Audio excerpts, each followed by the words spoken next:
Hi, educators. I am excited to be with you again today. If you are in education and you are having a hard time finding jobs in education, I would love to help you. I am Diane McKinley, and I have been in education for over 20 years. And in that time, we have moved to 4 different states. Yes, that means I've had to interview again and again, not only on those moves, but a few other times when I was choosing to do some different positions. And so I have got some tips and tricks to help you as you go through this process. It can be a lonely one. And as I've moved, I've had lots of friends and also some people who became friends who have asked me, Diane, how do you find jobs so quickly in such great places? And so I would love to talk with you a little bit about some ways that you could do that. So if you're having a hard time or you're just interested in finding a new job or a new position in education, here are some things that I would like you to think about. So when you're doing that, the very first thing that I want you to do is I want you to think about how in the world am I going to get an interview in the first place? So one of the ways that you can start to get an interview as you're looking is that you really want to make sure that you do your research. You want to go online and you want to look for the places that are going to be either in the area that you're in or in the area that you're going to be living in if you're moving. And you want to do lots and lots of research. You want to look at the website of the school or schools. You want to look at their social media presence, and you want to find out everything you can about that particular school. You kind of want to stalk them a little bit, but in a non-creepy way. You want to know what makes them tick, what makes them unique, because each and every school is different. They have their own personality, and you want to make sure that you're a great fit for them and they're a great fit for you. That's a win-win situation. So once you've done some of that research, you really want to think through who are you going to apply to. You don't want to be desperate. Don't do a spray and pray mentality where you just send out tons of emails or send out or fill out tons of applications and just hope that somebody wants you. People can smell desperation from a million miles away. So you want to make sure that you are looking for that best fit by doing all that research. And then when you're ready to start sending out your resume and filling out applications, you really want to take your time with this. You want to pick a certain number that you want to apply for. And if you have, especially in this day and age, if you have the opportunity to do some online applications, you're going to want to make sure that you are giving yourself an opportunity to do this in the best of all settings. So you're going to make sure you go somewhere that is private and quiet, not somewhere where your kids are tugging at your legs and you're trying to cook dinner or your husband's asking you questions. You want to make sure that you give yourself an opportunity to do this in the best of all conditions. So go someplace quiet or safe where you know that you can sit down and you can really think about the applications that you are completing. Very often in the online world with applications now, you're also going to receive some type of personality profile question, something like a DISC or something like that. And you want to make sure that you really give that your time and attention. It can seem kind of silly and you can kind of just go through it really quickly. But if you do that, you're automatically turning off certain people that are going to want to know a little bit more about you. They really want to know, are you a good fit for their school? And so that profile that is done there, you really need to take your time with. Go through it and answer those questions. And when you're ready to start filling out the questions that are on the online application, you don't want to just start typing right into the search box or the box that they give you for a response, the reply box. Instead, you want to have a Word document open on the side and type in your responses and answers there so it can do the spell checking and all that fun stuff for you. And then you can just copy and paste it into the actual reply boxes on the online application. So then the people who are looking at your application really have a good feel for you. They've made sure that they understand through their personality profile, but also because you've given really great answers to your questions. Before you send them your resume, please make sure you've had other people look at your resume. I can't tell you the number of times that I have looked at hundreds upon hundreds of resumes and literally had to just put some aside because there were so many words.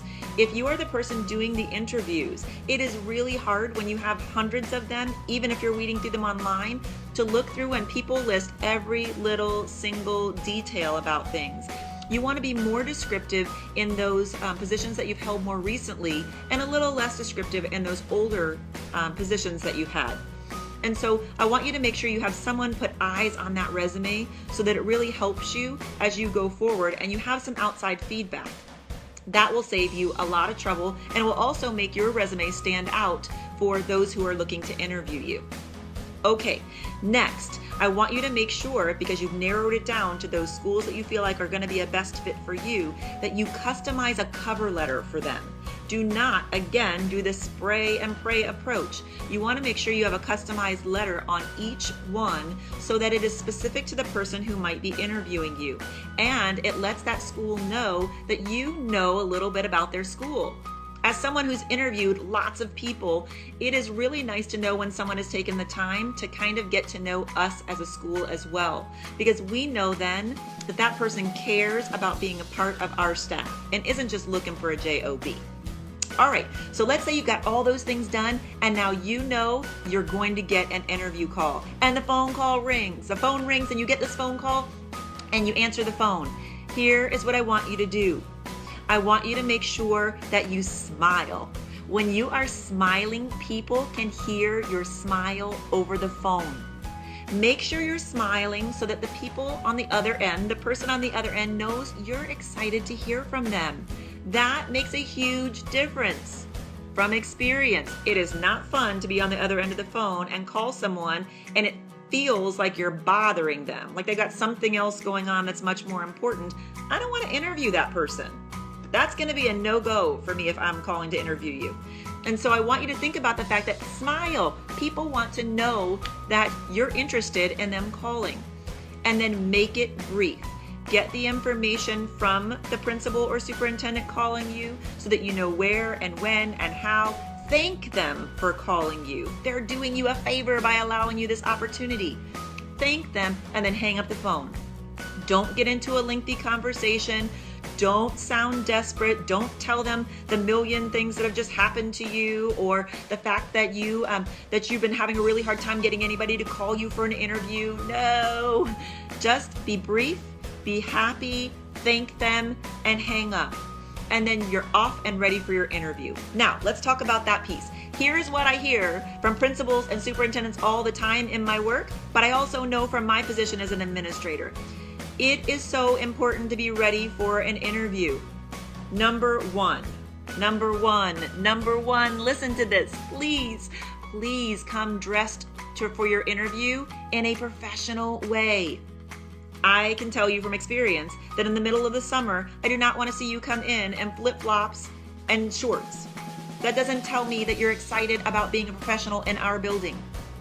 I understand it's summer and it's hot, but you want to come in dressed like you want to impress the people that are there, because you do. You want them to understand that you are serious about your profession. So ladies, you need to come in a dress or a skirt or slacks and a blouse and even a jacket. And then, yes, a full suit is something I would ask you to do. It is going to be something that will impress upon the people who are interviewing you that you are serious about this position, that you're a professional. If you don't want to wear your jacket, at the very least, make sure, gentlemen, that you have on slacks and a button down and a tie. That says that you are excited and you take this interview seriously. Make sure that you might be saying in your head, Diane, but I'm a kindergarten teacher. I roll around on the ground with kids all the time. I know that.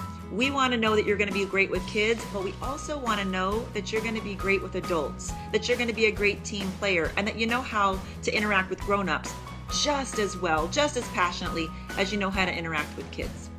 So once you've got the dress down, once you know what you're going to be wearing, I want you to be thinking about your attitude when you walk into the interview. It can be really difficult not to be nervous, but you want people to get a sense of who you are and how you're going to fit in with them. So make sure you have an attitude of gratitude. Be grateful to be there.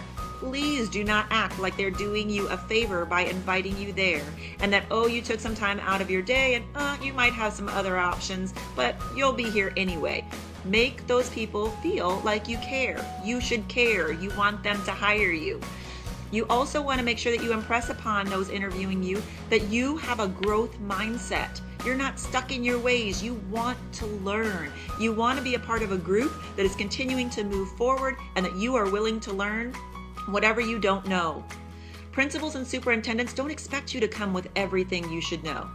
They know that there's going to be things that you're going to need in order to grow with their school because you haven't been there the whole time. There will be new opportunities for you, but you want to go in with giving them the impression that you are there to learn and to be a part of a community of learners. We ask kids to have growth mindset. We ask kids to be lifelong learners. We have to model that as educators every single day.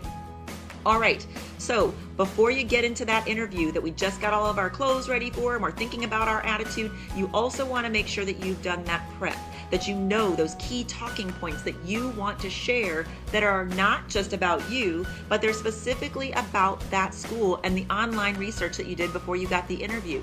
So what are those key talking points that you want to make sure you hit in that interview? Because while you're nervous, you might forget some of those pieces. Practice it, rehearse it. Practice in the mirror. That is a great one. It's really hard and distracting, but it is just like being in an interview when you're distracted by other things as well. Practice in the mirror, find a friend, find a spouse, ask somebody to let you practice with interview. There are tons of great interview questions out there online. You can find them, you can practice them so that no matter what they throw at you, you'll be comfortable in thinking about your responses. Okay, so now that you've done that, I want you to make sure while you're in the interview, you don't talk too much. Now, I know I probably should take my own advice. I seem to be talking a lot right now, but I want you to make sure when you're in the interview that you answer the question completely and thoroughly. Don't shortchange your answer, but don't go on and on about other pieces. Understand that the person who's interviewing you has to interview multiple people. And if you are not crisp and clean with your responses, everything you say starts to get jumbled together in their head, even if they're taking copious notes. You want to be very crisp and clean, and you don't want to go into lots of personal stories. If they ask you to do some type of personal story, like for instance, they might ask you, tell about a time when you had a difficulty with a colleague. How did you handle that? Make sure when you go into that type of question that you do not end with a negative note. That type of question is actually kind of a trap. The person interviewing you wants to see how do you turn a difficult situation into a really good situation. So make sure that if you're talking about something that was difficult for you, you talk about how you worked all the way through that piece and that you've ended on a good note. Nobody wants to hear that you're still bitter about something that happened with a colleague 3 years ago. That doesn't seem very friendly or like somebody that you want to work with. So make sure you keep it brisk, brief, and it ends on a positive note. Now, you've gone on your interview, you've done all these tips. The very last thing I want you to do is I want you to drive home. I want you to take a deep breath, and I want you to send a very short email to the person who interviewed you. Very short email. I want you to thank them. I want you to give one or two points about things that you talked about in your interview that tied into what was really important for their school. And then I want you to give one line that says, I'm excited to hear from you soon. Sign off your name. So at the max, that email should be 4 sentences. That's it. Do not call them on the phone. Do not hound them. Do not send 50 emails. When are you going to let me know? What's going on? Understand that the process takes a while sometimes. Very often, they will let you know in the interview when you should hear back from them. But a really brief email after the fact is not intrusive. It does not overstep bounds for anyone, and it makes them understand again that you really appreciated their time, no matter what they decided. I hope that you have wonderful interviews. If you have positions that you're looking for now and you want to type down in the response box and you want to comment there, I would love to hear your name, where you're from and looking for jobs, and what kind of jobs and education you're looking for.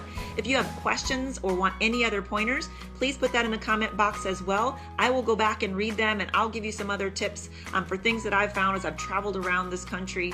And I would love for you, please, to share this with those that you know might be looking for education jobs so that you can help them as well.